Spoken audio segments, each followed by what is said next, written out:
Cracks begin to show in Charles's perfect facade during a pivotal date, while devastating news about Tom's departure leaves Libby reeling. Hold on to your hearts, dear listeners, for the storm of emotions is about to break. Chapter 9. Subtle Shadows. The soft clop of hooves announced the arrival of Charles Houghton's carriage. Libby stood at the window, smoothing down her dress nervously. This was their first official outing together, and she couldn't help but feel a mix of excitement and trepidation. Charles cut a dashing figure as he helped Libby into the carriage. "You look absolutely stunning, Miss Ainsworth," he said, his eyes twinkling with admiration. Libby blushed. "Thank you, Mr. Houghton. You're too kind." Their first stop was a charming Café C in town. As they settled at a table, Charles ordered for both of them without consulting Libby. "You'll love the chicken salad here," he assured her with a confident smile. Libby felt a small twinge of annoyance but brushed it aside. Perhaps he was just trying to be gallant. As they ate, Charles regaled her with stories of his work and future plans. Libby found herself captivated by his ambition and charm. When she tried to steer the conversation towards her interests in women's rights, Charles listened attentively, but his responses were vague. "You certainly have some fascinating ideas, Libby," he said, using her first name for the first time. "It's refreshing to meet a woman so passionate about current affairs." Libby smiled, encouraged by his apparent interest. "I'm glad you think so. I believe it's important for women to be engaged in these matters." Charles nodded, but quickly steered the conversation back to his own pursuits. "Indeed. Now let me tell you about this fascinating case I'm working on." As the afternoon wore on, Libby found herself speaking less and less, while Charles dominated the conversation. He spoke confidently of his career plans and the life he envisioned, occasionally including Libby in his future scenarios, in ways that assumed much more than their current relationship warranted.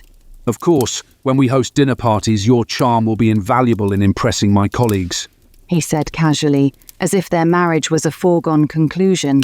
Libby felt a flutter of unease. "Charles, don't you think you're getting a bit ahead of yourself?" He laughed, patting her hand.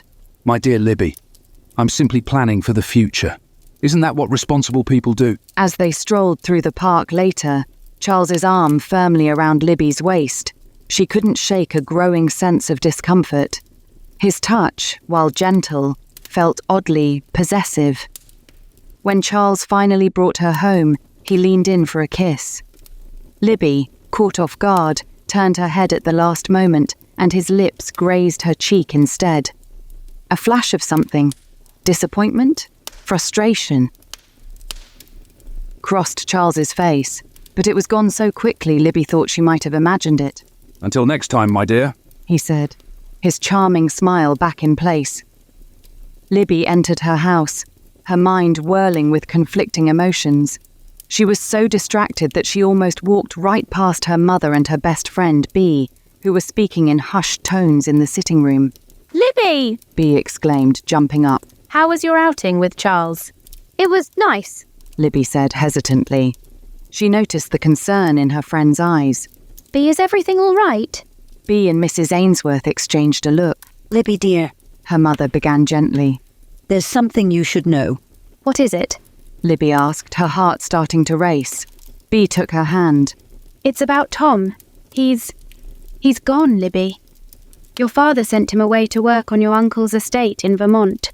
Libby felt as if the ground had dropped out from beneath her feet. "What? When? Why wasn't I told?" Mrs. Ainsworth stepped forward. "It happened a few days ago, dear. Your father thought it best not to upset you." Libby's mind reeled. The absent groom, the quiet stables, the nagging feeling that something was wrong. It all made sense now.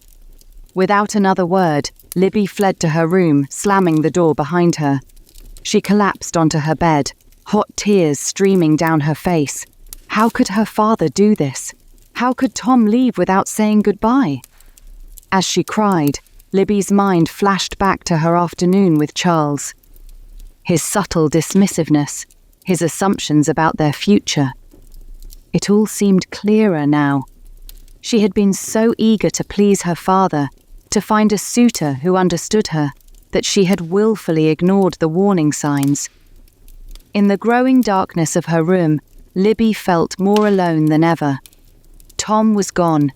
Charles was not the man she thought he was, and her father seemed determined to shape her life without regard for her own desires.